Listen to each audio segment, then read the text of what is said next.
Oh, this is the part of the show we call the show. I'm sorry. No, this is not the show part. This is the meeting part. Even with the bar this low, we still can't clear it. Nope. Let me just make a note of that. This is the show part. Okay. Ladies and gentlemen, I'm Scott Ott with Bill Whittle and Stephen Green, and this is your Backstage weekly meeting of for Right Angle. Or this is a pre-production meeting. Wow. Well, you know, we've only been doing this for 10 plus years. Yeah, whatever it's been. By the way, speaking of which, I was reading through the comments, which is, you know, the thing I should never do, on YouTube, and at least 2 commenters remarked that they come to that channel for Trifecta, but they stay for Bill Whittle's rants. And I'm like... Okay, so how long have you? What's the difference? The last time you came to this channel? Yeah. Wow. Trifecta, for the record, ended in April of 2016, if I'm not mistaken. Before that. Yeah, it was May of 2016. 16, I thought it was way before that. Well, now we had the crushing revelation of the news in April, I guess. And then we had 2 more weeks. Really? Yeah. It's only been that long? Yeah. Seems much longer. I mean, well, that's 3.5 years now. Yeah. Yeah, if you can believe that. Back then, I had hair. Things have Back then, changed. I was not the father of a teenager.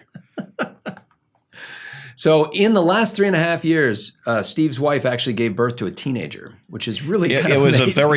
It was a prolonged labor. It was, but a labor of love. And so this week, because of that love, Stephen Green actually has what was that? Like a little dance move, Bill? No, it was a little stretchy thing. Limbering up for the show. Well, you can tell by the way I do my walk. God, No, I was thinking we needed some bouncy bossa nova for that. Yes. Okay, so Steve, you are, I believe, looking at my calendar of events, you are on the slate for hosting 2 episodes this week. I am. And so therefore, you get the first opportunity to steal. What would you like to talk about on Right Angle this week? Well, first of all, from what we were talking about a moment ago, an old Rita Rudner gag. I don't know if you remember, a stand-up comedian, actress, popped into my head. She was talking about a friend of hers that was in labor for 36 hours, and Rita said, I don't even want to do anything that feels good for 36 hours. Which reminds me, recently, I loved her. You remember Paula Poundstone? Oh, yeah. So Paula Poundstone got in trouble for some sort of, I don't know, sexual thing. I don't know what it was. But anyway, years ago, I thought she was hilarious. And I think she came out on the Carson show or somewhere. Back then, you could only see comedy in one place, you know? There was like you couldn't just go see evening at the Improv on Friday nights. Yeah, maybe. And Carson, that was Not it. on my TV. We didn't have that many channels. So anyway, Paula Poundstone came out at one day and introduced herself, and she said, my name is Paula. I'm 26 years old. I don't have any children that I know of. I remember that bit. She was funny till she got a little too weird to be funny anymore. Well. Anyway, so as you know, it's my week to do the bonus episode that we used to call members only, or for members or members episode. It's been a month. I can't remember what we called it anymore. But our members insisted, because they hate the broader public, that we release this to the broader public. So that's what we'll be doing with another lightning round. Revenge is sweet. Indeed. Oh, you bastards aren't going to pay for this? We're going to make you watch the members stuff. Oh, so because we've had some new members in the intervening time, Steve, let me just explain to people what Lightning Round is. Oh, yeah, please. Lightning Round, sometimes over a period of time, a man can accumulate minerals in his kidneys, and they kind of crystallize and then form into kind of a sharp little ball that's like a dodecahedral spike ball. And then at some point that tries to pass through a duct in the kidney and causes excruciating pain. Have I fairly described what Lightning Round is about? I think so. I don't think that's right. I've had a kidney stone, and Oh, that was nothing compared to Lightning Round, honestly. So for those of you who are new, I spend the intervening 2 weeks between my turn to do the bonus episode, the bonus segment, collecting headlines, artisanally handpicked, selected just for Bill and Scott. So instead of going in depth into one topic, we spent a little time chatting about 5 topics. Believe it or not, it's the stories that might be too small or too silly to devote an entire segment to, but which caught my attention to inflict on my friends anyway. And in case you haven't seen this before, let me give you a visual of this. You've seen those gentlemen who walk along the roadside with like a Walmart plastic bag, picking up aluminum cans and putting them in the bag, and then turning them in for their full value. That's pretty much the way this is. Pretty much, yeah. And you'll get your full membership value out of each and every lightning round. Okay, so because of that, Steve takes the easy way out once again, and then he also gets to host another episode, though, and this one better be substantial. The regular one, yeah, oh boy, I hated having to do this, but it got under my skin so much that I'm going to have to. Scott, just, what was it, 2 weeks ago you hosted the segment on the police officer who was convicted of murder for shooting the unarmed man in his own apartment. You're not going to do the Fort Worth one, are you? Yeah. It broke my heart. We've got to talk about this because clearly this is a big thing. The police officer in question, this is down Scott's Way in Fort Worth. Aaron Dean, he resigned on Monday before the department could fire him. He's out on a $200,000 bond, arrested for and charged with murder. Apparently, this 28-year-old woman, just lovely. There's a video of her that has gone viral since her murder last week, was watching her 8-year-old nephew playing Xbox or PlayStation late into the night, Call of Duty, or one of these fun games to get together and play, and apparently left her front door slightly ajar.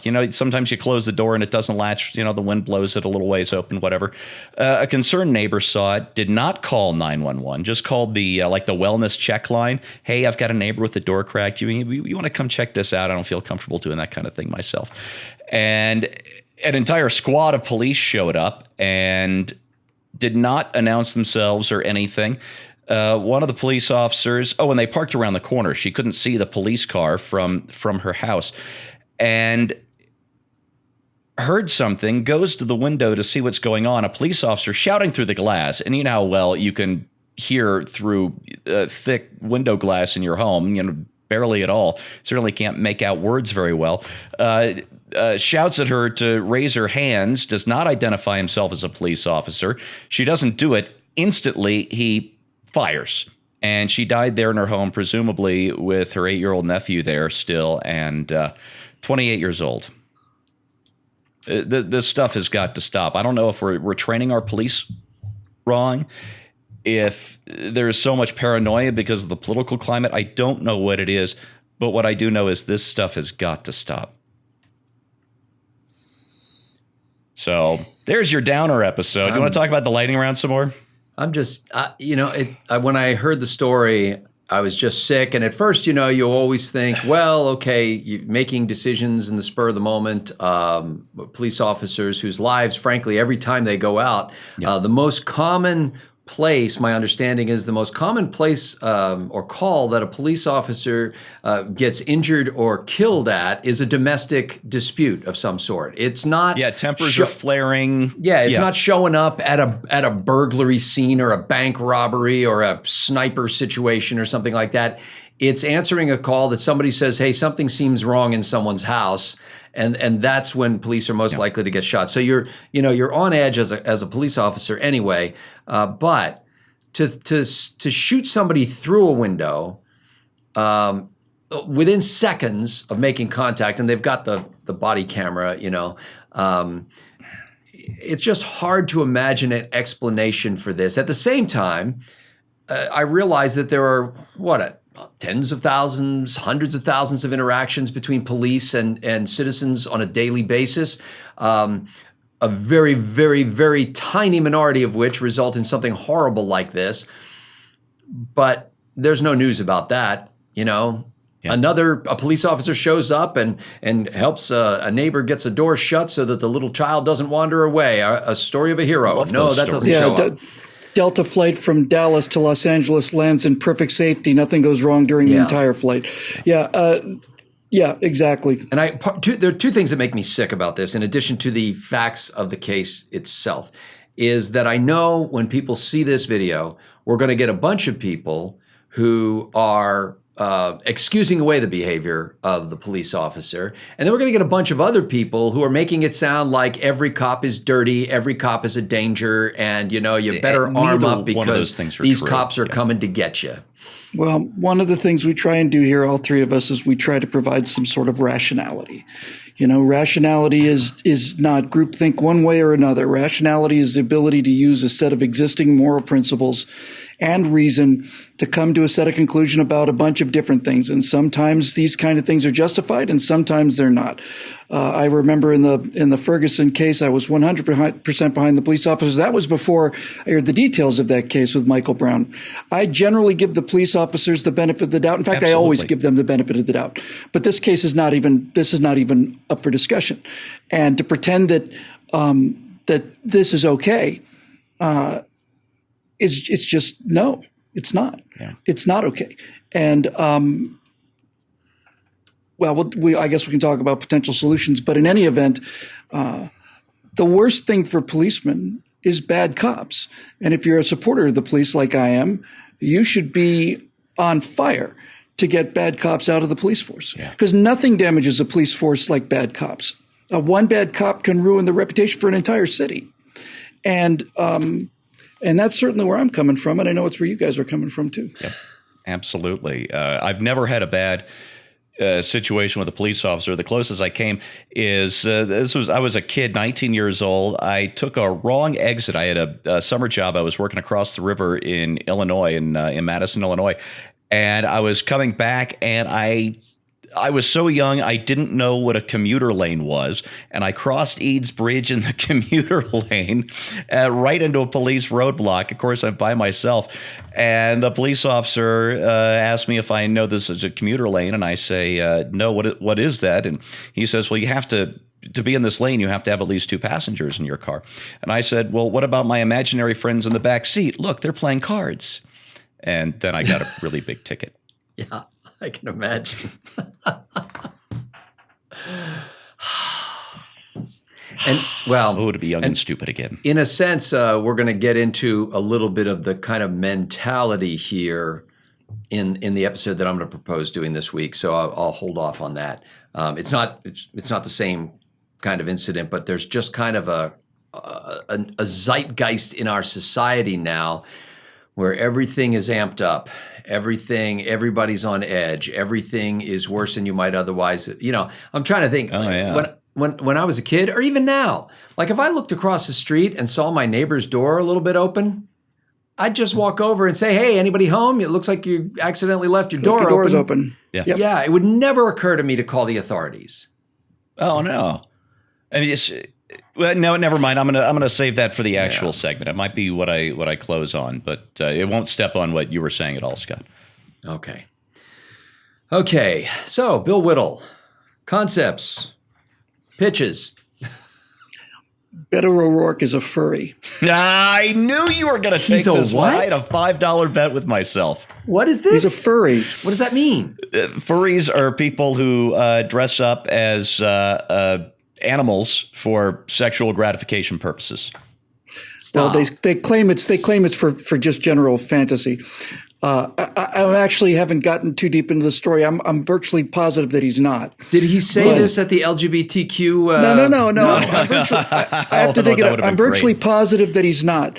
But there's an article in Politico, the hidden menace threatening Democrats' bids to beat Trump in 2020, and one of these things is that apparently. I don't know if it was 4chan. I wouldn't be surprised. But anytime there's like an internet poll, you end up with, the Royal Navy had a contest.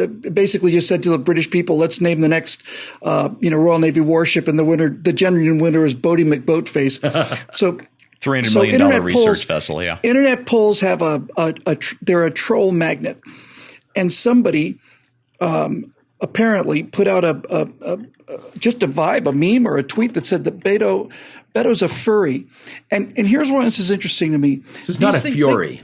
Not a fury. Not a- Although a the headline, furry. it says Beto is a fury on Instapundit. It's a furry.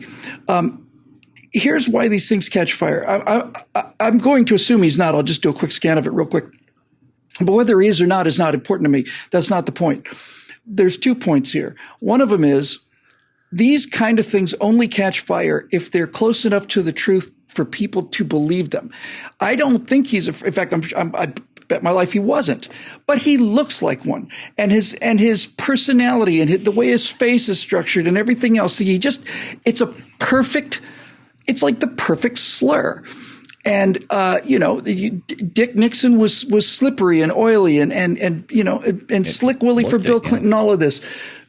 When you find an adjective or a kind of a paradigm that describes somebody, it catches fire on its own. I mean, there have been 1,000 things that have been written about Beto O'Rourke, but this one's actually kind of taken hold. And the reason I like it is twofold. Number one, I like it because it's irreverent, and I think we could use a little more of that in politics. Yep. And the other reason I like it is that the progressives are in a complete hissy fit over this. They're clutching their pearls because one of their candidates apparently is being made fun of in the pop culture. And that certainly is not good for democracy. Oh, now, yeah. Remember when Mitt Romney was abusing dogs and giving cancer to women? Or Sarah Palin can see Russia from her house, or Donald Trump and Alec Baldwin, and on and on and on and on and on. It's a little bit of case of sauce for the goose. And while I'm utterly convinced that Beto O'Rourke is not a furry, I think it's my duty as an American to spread the belief that he is as widely as I possibly can. Absolutely. I think that Bill Whittle needs to introduce a new program called Bill Whittle's Cutting Edge Cliches, because within the last minute, he has said sauce for the goose and clutching at pearls. Clutching at pearls, sauce for the goose. Clutching at pearls is one of my favorites. Just don't clutch at geese, because then you're a furry. Or a feathery. Clutching at pearls. So this is not going to, let me just say this before we release this to everybody else, just among friends here. And I don't mean you two, I mean our members. But is this going to be one of these things where we're going to like make fun of this whole furry phenomenon, and then we are going to get a furry backlash, the likes of which we haven't seen since the Brony episode? Yes, bronies, when I took on the Bronies, what was that, 7-8 years ago now? Now it's I took on the Bronies. What are you, Peter Jennings? That's right. I took on the Bronies. I hope so. When he came in under fire in his helicopter. I hope so. Was it Jennings that did that? Brian Williams. Brian Williams. I'm sorry. Williams. Sorry, Peter. Sorry. I hope it provides that kind of backlash. We'd like to thank the many Bronies who actually boosted our viewership on our videos for weeks thereafter. We made it into a movie. We were in a movie documentary on My Little Pony, and we were featured as the bad guys. Really? I forgot about that. that. No, absolutely, yeah. Huh. Yeah. It's our big break. Anyway, I love it. And I think what I might do with this, as I develop this absurd idea a little further, is I think I might apply the mainstream media approach to this issue and comment a great deal on why Beto O'Rourke has not been able to prove that he's not a furry.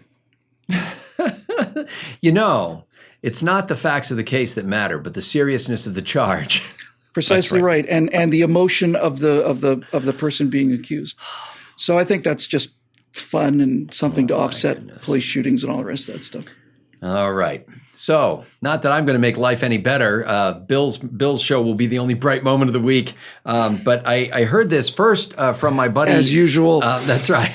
I heard this first from my buddy Dave Williams. Dave Williams and Amy Shodroff do what I think is the #1 morning show in Texas on KLIF radio here in the Dallas-Fort Worth area. And they were talking about this story. And then I thought, well, where did they ever find that? And as it turns out, this is getting some attention on the national scene. And the upshot of it is, forgive the expression, is that a 12-year-old girl in Overland Park, Kansas, was in a classroom discussion of some sort. And at one point, and I'll explain kind of the context later, but at one point made the shape of a pistol with her hand and pretended to shoot at 4 people and then herself. And for this, she got not just a rebuke from the teacher, not just a trip to the principal's office, not just a laugh it off, hey, you goofball. No, she actually got taken away in handcuffs and charged with a felony. Okay, great. At the age of 12. Overland Park police, according to the Kansas City Star, said that she will be charged with a felony of what felony? Here it is. Unlawfully and feloniously communicating a threat to commit violence with the intent to place another in fear or with the intent to cause the evacuation, lockdown, or disruption in regular ongoing activities or creating the risk of such a fear. I'm delighted. I'm delighted about this story. I hope they charge her with a felony, and I hope that this goes to the Supreme Court, and I hope that these people are sued for every penny they have, and this girl is set up for life. That's what I hope.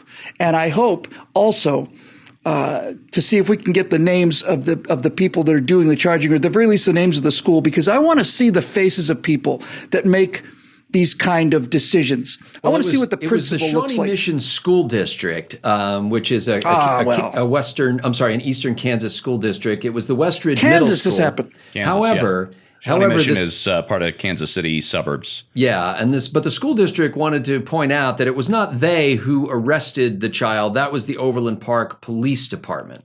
Who called the police department? Well, my guess is that was the Shawnee Mission School, possibly.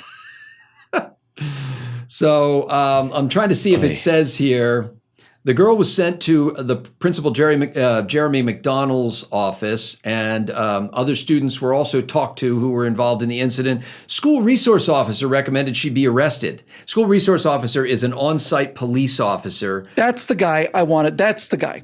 That's the guy. She was detained by police, later released to her mother. There's a hearing set up in the Juvenile Division of the District Court of Johnson County set for today, actually, as we record this, which is Tuesday.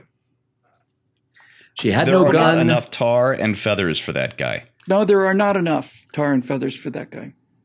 And yet, people are so afraid. And this is where I get the tie-in to Steve's story. Everything is so lathered up that it's not, and I hesitate, I don't know if I'll even say this on the actual episode, but we're among friends.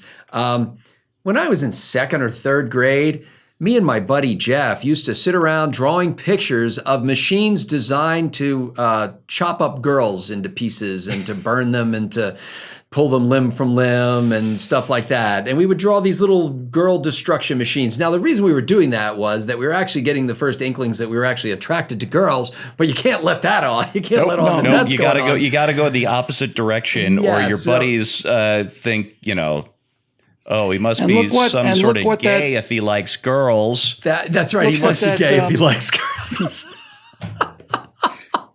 That reminds me, since we're. That's 2nd grade logic. I was at a dance in we didn't have middle school, junior high school, I think it was.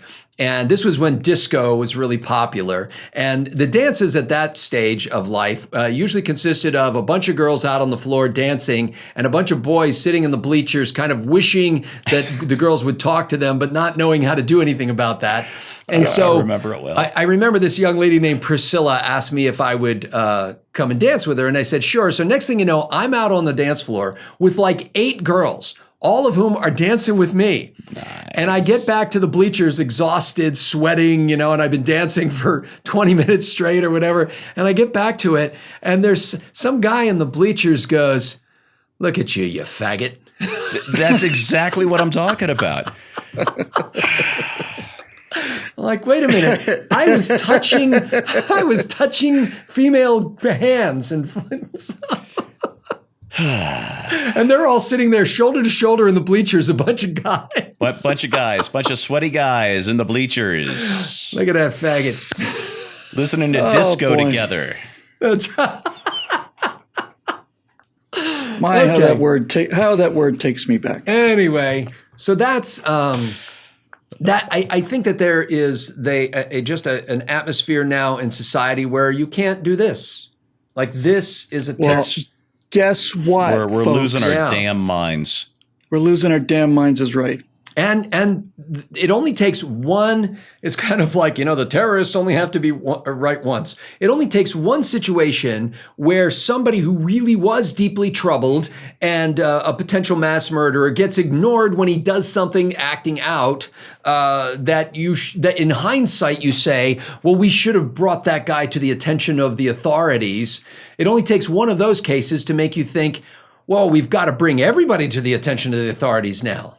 Yeah. And if the kid had brought in a Donald Trump bobblehead and stabbed it with a ballpoint pen, then she'd be given some enormous award, undoubtedly. Oh yeah, there's She'd be hosting New Year's For the Eve on art, CNN. for the work of art. in the first. I'm sorry. No, In the first Guardians of the Galaxy movie, there's a funny thing where Drax is from a race of people who have no metaphor. They are completely literal. And one of the other characters has to explain to him that this means death. He has no idea. Why are you drawing your finger across your throat?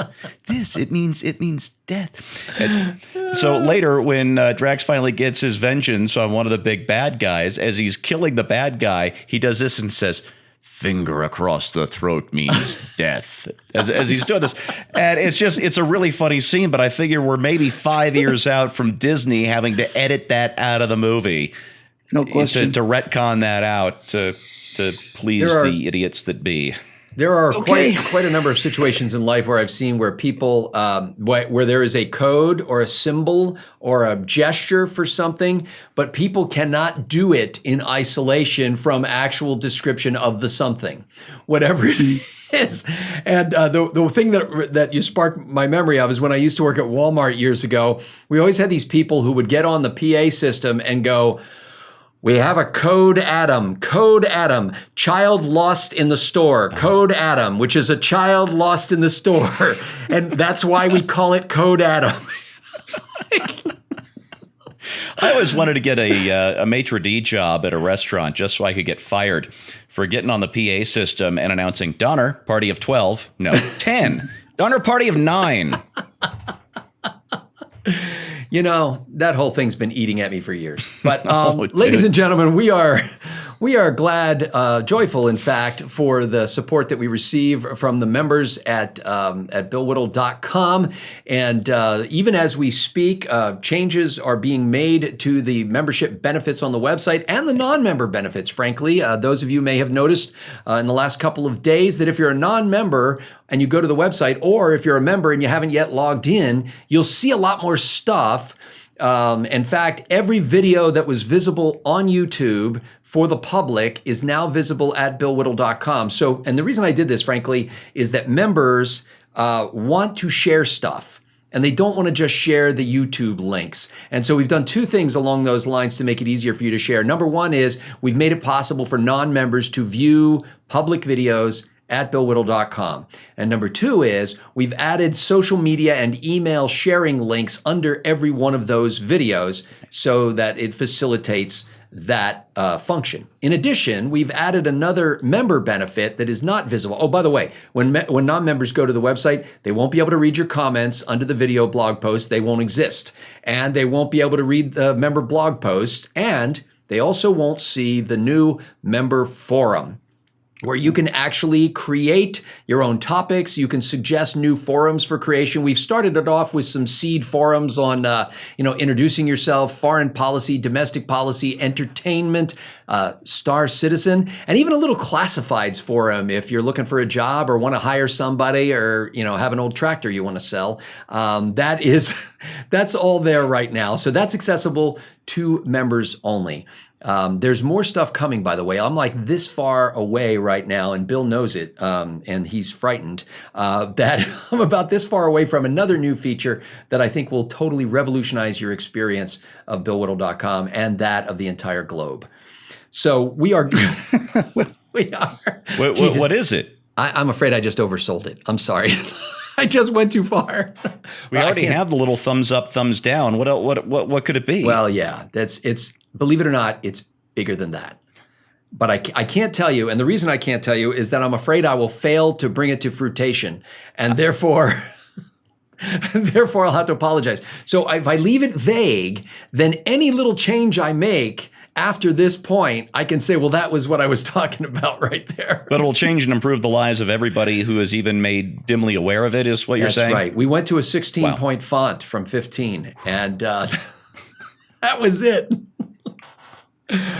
Okay, ladies and gentlemen, so we are grateful for your support, and feel free to share every episode, other than these members-only episodes, with your friends so that they might indeed also become members at BillWhittle.com, and keep this little engine that could going up that hill. For Bill Whittle and Stephen Green, I'm Scott Ott. We look forward to seeing you this week on Right Angle.